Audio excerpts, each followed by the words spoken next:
Governor Ducey.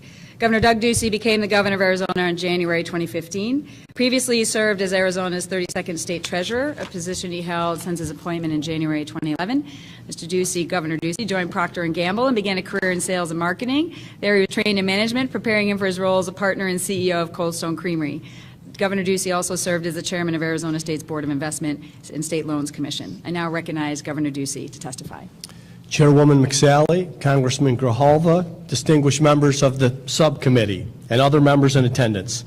Thank you for this opportunity to appear before you discuss one of the most significant public health and safety emergencies our nation and the state of Arizona has faced in a generation: the opioid crisis and the interrelated priority of securing our nation's border.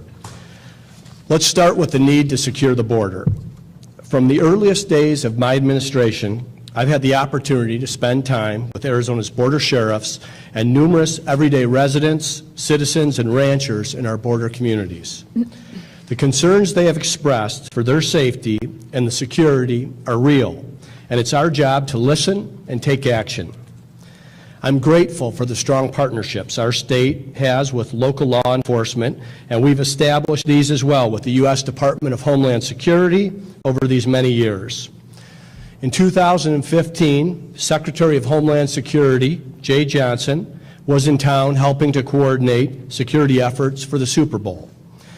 We had such great success working together that I thought, why can't we continue this type of collaboration to also secure our border?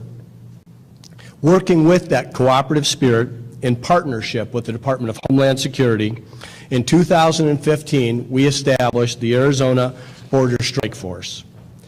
This interagency team has, without a doubt, made Arizona and our entire country safer.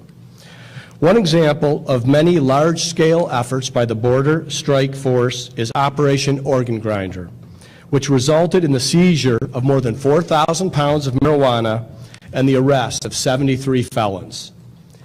To date, the Border Strike Force has kept 15.3 million kits of heroin off our streets. And it's not just drugs. What began as a traffic stop in Cochise County led to the discovery of a juvenile runaway who was the victim of horrific sex trafficking crimes. The primary suspect was sentenced to 20 years in prison and will face a lifetime of supervised probation and sex offender registration.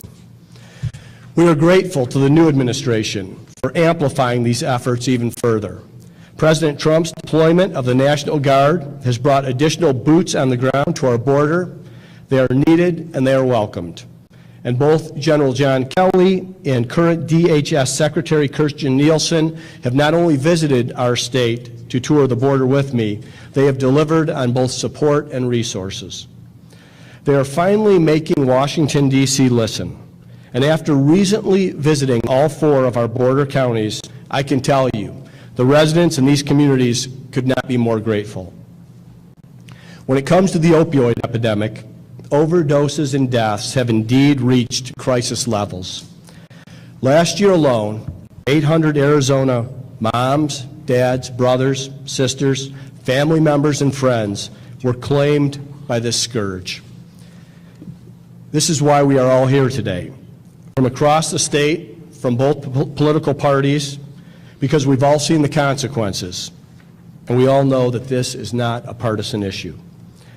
The collaborative process under which our plan was developed with stakeholders from across the state and the way Democrats and Republicans came together to pass it unanimously is an example our nation can view of what can be accomplished when we do put politics aside.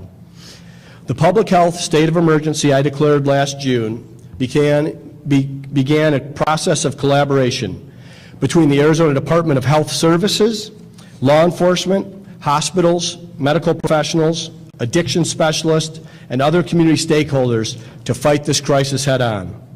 The declaration allowed us to collect information on opioid overdoses, deaths, cases of newborns experiencing withdrawal from opioids, and naloxone use on a 24-hour basis, something no other state has done.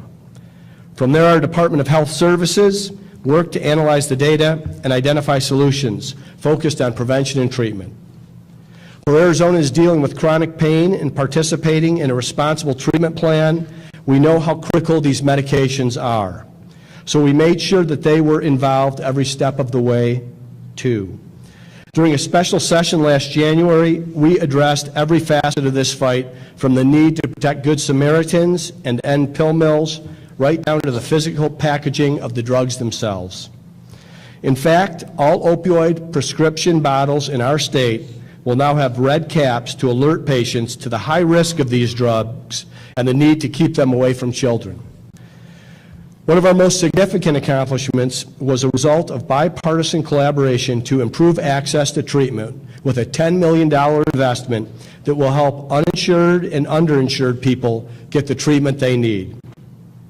Since declaring a state of emergency last June, we've come a long way.